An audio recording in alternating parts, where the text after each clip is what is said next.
تمام کے تمام علماء کرام ہر دور میں اپنا اپنا فریضہ سر انجام دیتے رہے۔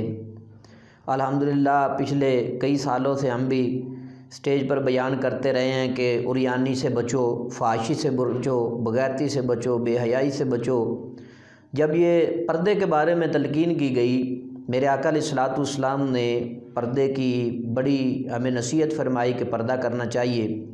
آقا علیہ الصلوۃ والسلام کی تعلیمات میں سے ہے کہ عورت جو ہے وہ عورت ہی ہے، اسے چھپ کر رہنا چاہیے، اپنا منہ کو، اپنے چہرے کو، اپنے جسم کو مکمل طور پر ڈھانپ کر رکھنا چاہیے تاکہ اسے کوئی غیر محرم نہ دیکھے۔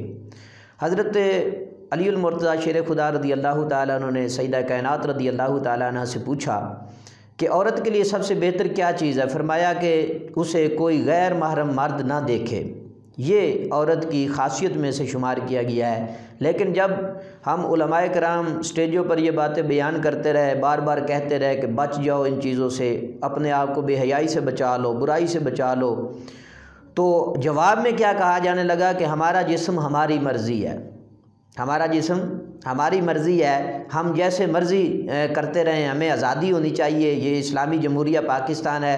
بھائی اسلامی جمہوریہ پاکستان ہے، اس میں کوئی شک نہیں ہے، لیکن پھر بھی یہ سوچنا تو چاہیے کہ ہم رسول اللہ صلی اللہ علیہ وآلہ وسلم کے سچے اور سچے غلام ہیں، اور ایک غلام کی حیثیت غلام کی ہی ہونی چاہیے، تو پھر غلامانہ انداز ہونا چاہیے۔ میرے آقا علیہ الصلوۃ والسلام کی تعلیمات میں سے تو یہ ہے کہ ہمیں پردہ کرنا چاہیے ہماری عورتوں کو۔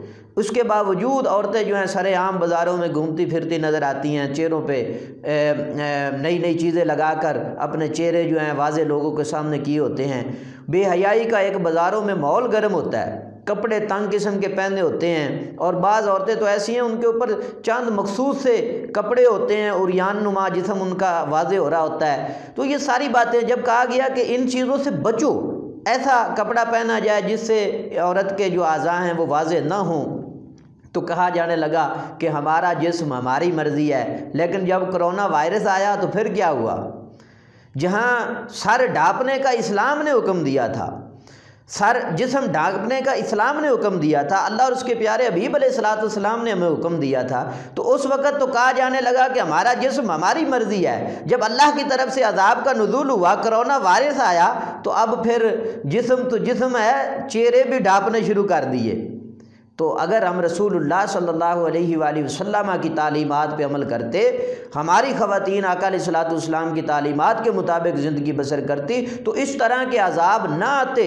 جن اور قوموں کے اندر بے حیائی عام ہو جاتی ہے، فحاشی عریانی عام ہو جاتی ہے، تو ان میں پھر عذاب کا نزول ہوتا ہے۔ اللہ رب العزت کی طرف ہمیں بچنا چاہیے ان ساری چیزوں سے۔ اللہ تبارک و تعالی مجھے اور آپ کو عمل کی توفیق عطا فرمائے۔ وآخر دعوانا الحمد للہ رب العالمین۔